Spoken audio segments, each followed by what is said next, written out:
Hello, good morning mga ka-tates. So ngayon may ipapakita ko sa inyo. Ito ang magnetic metal sensor compass. So ito mga ka-tates, kung makikita nyo, isang normal lang na compass yan. Pero ang kinagandaan dito mga ka-tates, kasi may circuit yan. May sensor yan sa ilalim na makadetect ng mga big deposit. Okay? So, ayan, kung makikita nyo, pag nag-beep-beep yan, ayan, nag-uumpis yan mga katiis na makasagap ng mga signal ng mga malalaking nakabaon sa ilalim ng lupa. All metal yan mga katiis. Minimum na masagap niyan, katulad ng ganyan, scissor, stainless. So, may pinipili po dyan. Pag mga sensor, stainless, mas nagiging accurate na umikot yan. At saka yung range niya ay malawak, lalo na kung nasa loob ng hukay, tunnel or kuweba.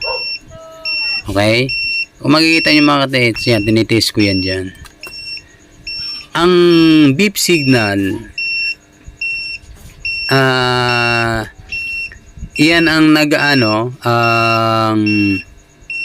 yan ang lumalabas na frequency o signal sa mga metal na nakabaon sa ilalim ng lupa. Ang kinagandaan nito mga katiits, maraming mga remapping, maraming mga decoding. Ito ang para sa inyo. Okay? So ito, gagamitin mo yan na nakaplat dyan sa kamay nyo. Ngayon, maglalakad ka, katulad ng ginagawa ng mga Hapon. Ayan, tingnan nyo mga katiits, ayan, lagay ko sa ilalim ng mesa yung scissor, yung gunting. Tingnan mo, diba, umikot.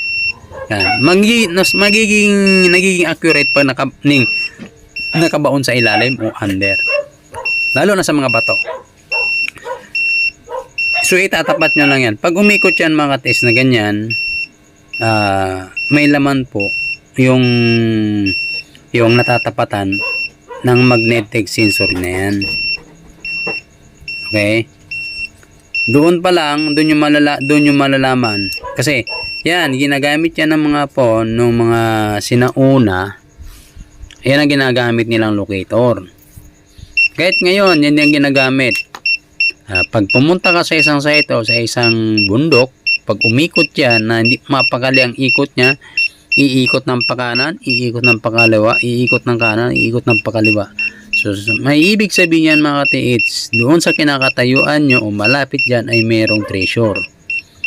Okay? Yan, nakikita mo yung kumpas na yan. Yan, gumagalaw. Pag hindi siya makadetect, natural, mag-stable siya pag from north, yung arrow sa north talaga.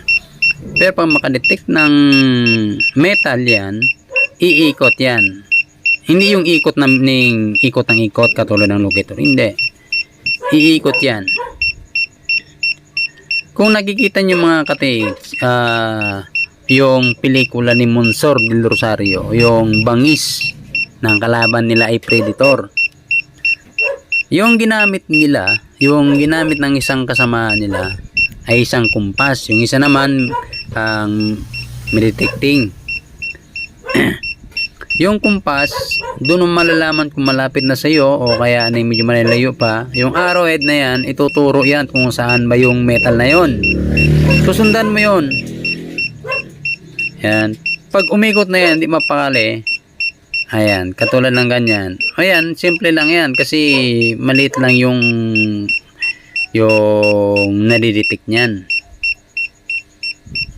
Pero pag nakabaon sa ilalim ng lupa, tapos malaki ang nakabaon, katulad ng gindo, isang bar yan, o isang jar, makikita mo at iikot yan.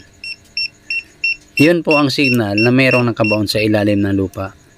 Pero ang pinakagandaan yan sa tunnel at kuweba or sa ilalim ng hukay nyo. Hindi lalabas yung singaw ng mga metal, kundi doon lang mismo sa butas na yan.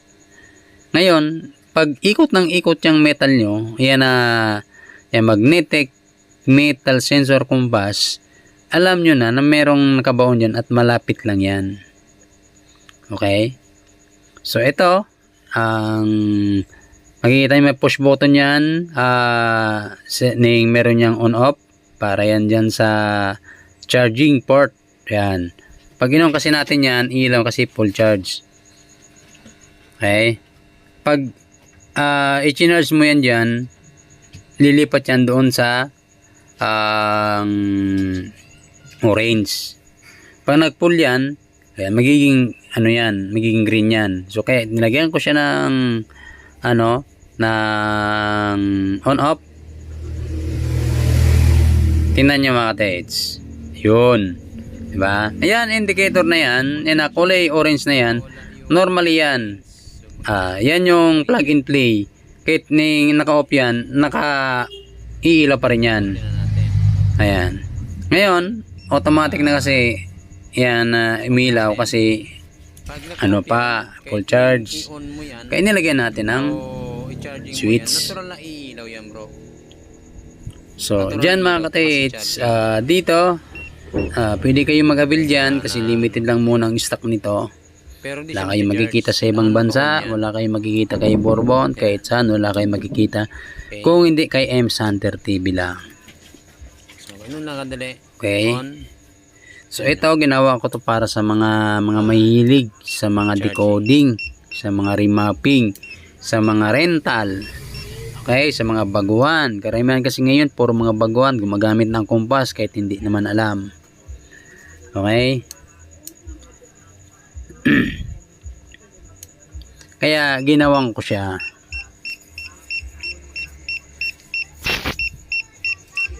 So ayan mga ka-TH, kung makikita nyo, nagbi-blinker yan.